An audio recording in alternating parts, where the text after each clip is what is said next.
Now let's go ahead and empty the bag and show you how easy that is. Pop the latches, come around to the back of the machine.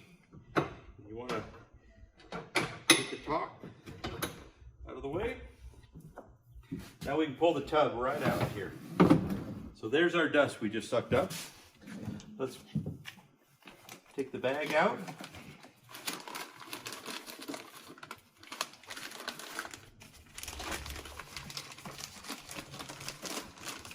Our elastic comes around, we can kind of give this a nice pull.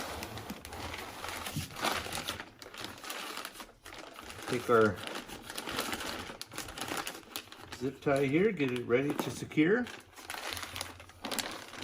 Goes around.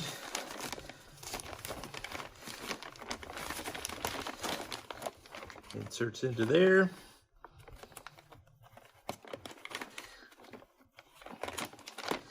A nice pull. Now your bag is sealed. That's your cleanup.